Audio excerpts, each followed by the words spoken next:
And here we go. It's main event time. It's I Quit. Kendall Gray laying in kicks to Wendy Choo. Sending her into the turnbuckle.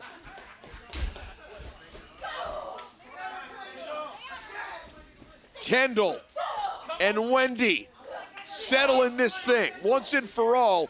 Wendy Choo, for some reason, decided to get Kendall Gray in her crosshairs, and since that moment, she's wanted nothing but to hurt Kendall Gray.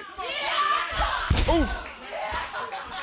When you think of WWE I Quit matches from the past, I mean, how could The Rock vs. Mankind Royal Rumble 1999 not come to mind? These two women are not holding back. It is living up to what an I Quit match, what you think it would be. Oh, wait, there she's got her locked in an ankle lock. Look at that. Kendall Gray. We're gonna hear Wendy Choo talk for the first time. She can't get the chair. You gotta be impressed with a move like that from young Kendall Gray. Is she gonna quit, Peter? Oof. Wendy reverses things, sends Kendall Gray directly into the corner. And now she's got the chair. Uh-oh. Watch. She's returning the favor. And now what, Stone?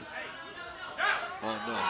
Oh, come on. This is, come on, Wendy. You can break someone's neck. Oh! God. That evil laugh.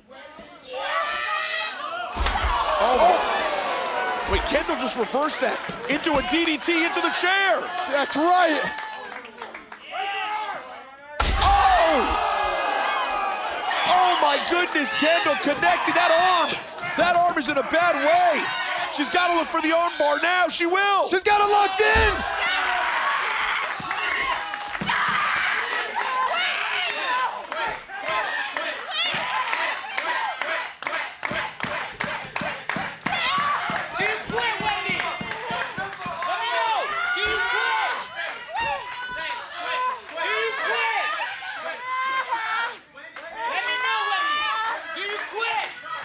Wendy Choo is hanging on for dear life, Stone. Can she hang on, though? Are we going to hear Wendy Choo speak for the first time, say words for the first time? Kendall's got to break that clasp that Wendy has. Do you quit? I quit! Ring the bell! Wendy Choo speaks. Wendy Choo quits. Here is your winner, by submission, Kendall